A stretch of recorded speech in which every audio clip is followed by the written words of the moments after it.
A vote counting is underway in Indonesia's regional election. More than 200 million people were eligible to cast their ballots for regional leaders. The country's largest polls yet are being seen as a litmus test for the health of Indonesia's democracy under President Prabowo Subianto. Thousands of candidates are vying for leadership positions in more than 500 administrative regions. 37 governors will be elected along with mayors and regions.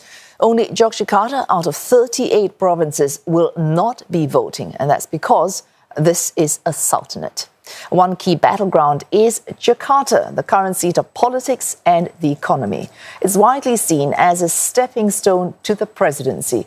Former President Joko Widodo was Jakarta's governor for 2 years before he was elected to the top job in 2014.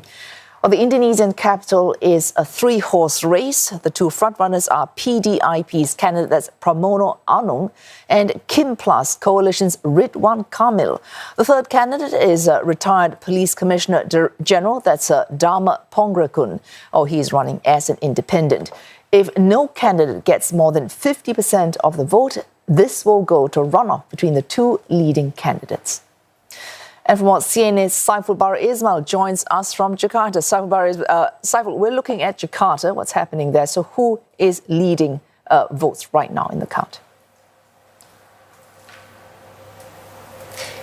Well, there's no clear winner yet in the Jakarta gubernatorial election. A clear winner needs to secure at least 50% of the votes. So far, none of the candidates have claimed the victory nor conceded defeat. This is because the quick count results by various pollsters are not conclusive yet. The candidate pair of Pramono Anung and Rano Karno are leading the contest with 6 out of 8 pollsters showing they have reached the 50% threshold. Only 2 pollsters showed they have garnered about 49%. Now, we have to remember that these quick count results are unofficial and they have a margin of error of between 1 and 2%. Now, in second position is the candidate pair of Ridwan Kamil and Suswono, who are trailing at about 40%. And in third position is the candidate pair of Dharma Pongrakun and Kun Wardana, garnering about 10% of the votes. Now, even though Pramono has not yet declared victory, he has said that there is growing optimism that there could be a clear winner.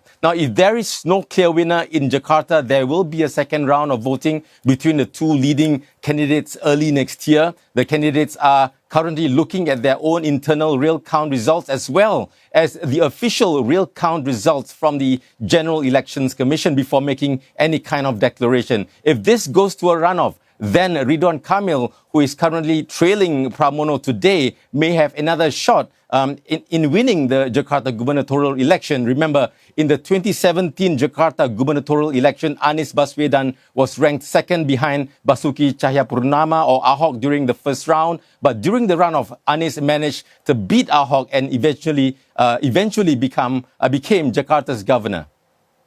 All right, Saiful, of course, Anies Baswedan, we saw him challenging for the presidency earlier this year. And of course, we always point to the president of Joko Widodo himself being Jakarta governor before going on to be president. So that is why people think this particular position does matter. But how significant would what happens in Jakarta, how would that matter to President Prabowo Subianto's governance? Well, the results of Jakarta's gubernatorial election will have some bearing on Prabowo's administration. Jakarta is one of the closely watched provinces in this regional election because it is the center of the country's politics and economy. Jakarta also is still the capital of Indonesia amid all the hype to move the seat of the government to Nusantara in East Kalimantan province.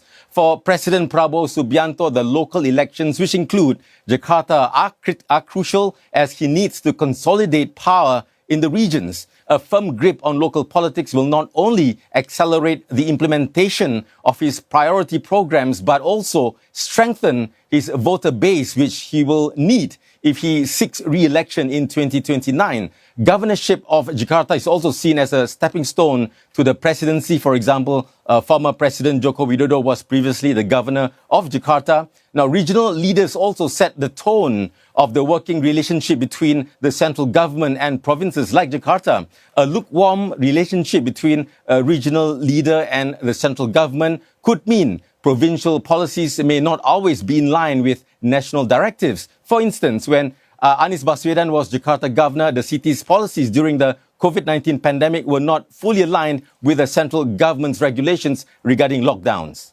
Oh, thanks for that. Saifulbahri Ismail there in Jakarta. Of course, Jakarta does matter, but it's just one of many other seats we'll be keeping an eye on right here on CNA.